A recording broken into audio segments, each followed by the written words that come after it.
So while you've heard your entire history, if you've been in America, what a racist country we are and all of that garbage, which isn't true. And because again, let's remember who was bringing slaves for, or who was bringing black people here from Africa and enslaving them? The King of England, okay? That whole group there, all right? So, but they want to blame all Americans for that. But you know what? That's not working anymore. That's not flying. Because look, America's the only country in the world that was willing to stand up to the English crown. You know, the English crown and their tea parties and their, oh, our manners are so much better. Yeah, no, we don't. We went to war with you people, and we still will, because it's in our DNA. It is. And the reason they've wanted to make America into some racist country, well, because, you know, the crown is racist, in my opinion. But, what they don't tell you about is the SCOTCHS, the Irish Scotch, or the Ulster Scots. Because King James I of England, who was also King James VI of Scotland, I've done many videos about him. He's the same one that updated the Bible to modern day English. Yes, most responsible for the biggest Bible that's used in the world. Yeah. That King James, the one the Catholics wanted to blow up in Parliament, but he caught wind of it, so he had no love for the Catholics. But he's responsible for what we call the SCOTCHS here, Scotch Irish. And most people here think that they're Irish when really you're Scotch. Scotch is a mix of Irish and Ireland, because what King James did was, it's actually kind of funny what he did. It's funny in the sense that, he wanted to civilize the Ulster Scots, and see, that's just never going to happen. Yeah, I mean, to this day. Because they're considered born fighters because of their history. So, I mean, I'm an Ulster Scot. That should be obvious.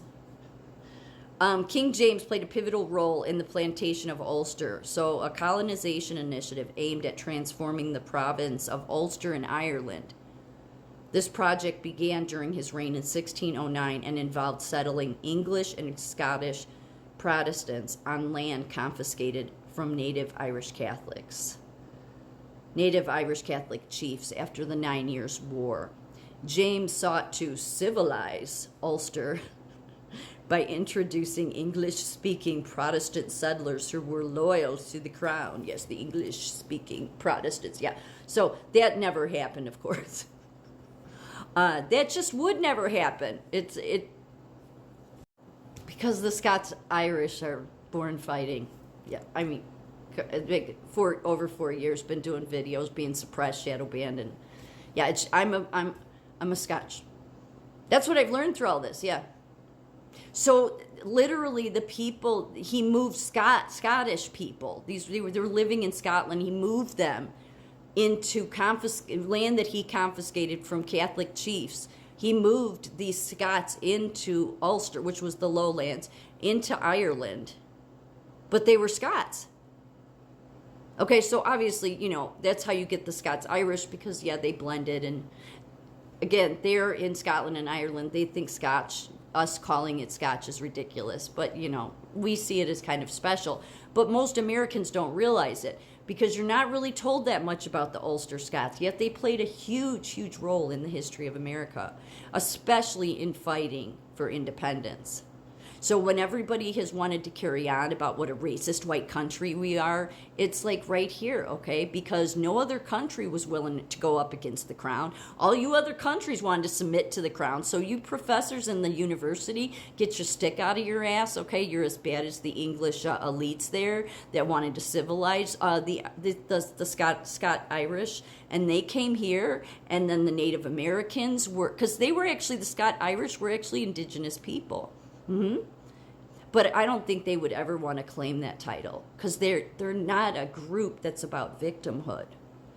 They're not. It's not in their DNA. They're literally known for being born fighters. And so telling America about the history of these people, well, that doesn't serve the racist socialists that have been trying to transform the history. But the fact is that they, you know, came here. Then the Native Americans were trying to kill them off, and they came here because of religious persecution. They were being persecuted by the Catholics in Ireland. I mean, obviously, Catholics were pissed off because of what King James did, but it certainly didn't civilize them. They just started coming here. And so these were your Presbyterians. So whenever anybody wants to make this claim that America was not founded on Christian values, the hell it wasn't. You had the Mayflower that came in, 1620, 1619. You had Pennsylvania, which was, I don't know, what was that, late, sometime around, they had come right before the Pilgrims did, and they were mainly Quakers and Protestant. And then you had your Scotch-Irish, and they were mainly Presbyterians. Yeah. In April 1719, actually the history for when they started coming was 1719, so I think it's just, or 1717. So I think that's an interesting number, because I've seen for years now people say that 17 is an important number, people that follow that Q letter. In April 1719, 16 Presbyterian Scotch-Irish families settled here in 2 rows of cabins along West Running Brook, easterly of Beaver Brook. Initially known as Nutfield, the settlement became Londonderry in 1723, the first year a field was planted known as the Common Field, where the potato was the first grown in North America. So there's a reason people would, have wanted to change the history and make us into some racist country. But again, I'm going to continue to remind people that that is the last thing that can be true, because we literally stood up to the crown of England that was enslaving people here. And now they've tried to twist that to make Americans look racist, and we're not. Like, take it up with the king. Take it up with the king. Like, Americans, especially the Scotch-Irish, they died, fought in the Revolution, so many of them. And this is why they want to change history. This is why you have stupid people running around saying we didn't go to the moon. Yeah, we did.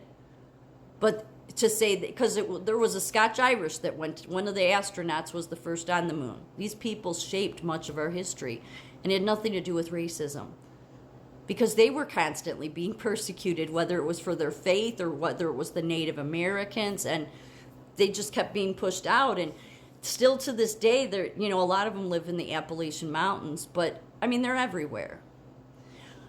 And it's interesting because a lot of people in the last few years have really been looking at their roots, because a lot of the Scottish, they went all over. They went to Africa. Because Scotland's been around like forever. Like, it goes back to, I think it goes back to like the Stone Age, I believe. And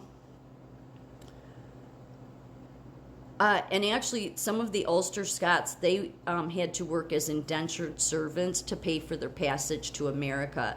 This meant years of labor before they could establish their own farms or businesses. Yeah, these are your rough and tough people. These are your fighters. And as Presbyterians, they faced challenges integrating into colonies dominated by Protestant denominations such as Anglicans and Quakers. So see, the Presbyterians, they weren't really in the war, but they didn't agree with anybody, really. They just kind of, and they're the ones you never hear about, but they're born fighters. They really are. And I think it's like in the DNA. God did it that way for whatever reason. There's a reason they always want to, in history, because I never learned about them in history. I mean, I knew about Scotland, Ireland somewhat, but I mean, mainly Ireland. But really, they were from Scotland. They were pushed into Ireland. And it all started because, well, King James I wanted to civilize them, to be more Protestant and to be more civilized, and thought, oh, we'll just subject them to the English morals and values, and they'll learn to talk like us and drink tea like us with their little finger out, and yeah. So, and they didn't. That's just never going to happen.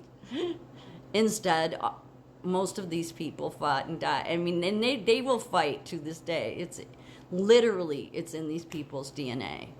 So yes, you likely have Scottish and Irish in you. Some are full-blooded Irish, but what people don't realize is that, well, the SCOTCHS started in Scotland to begin with and were pushed into Ireland, then came here.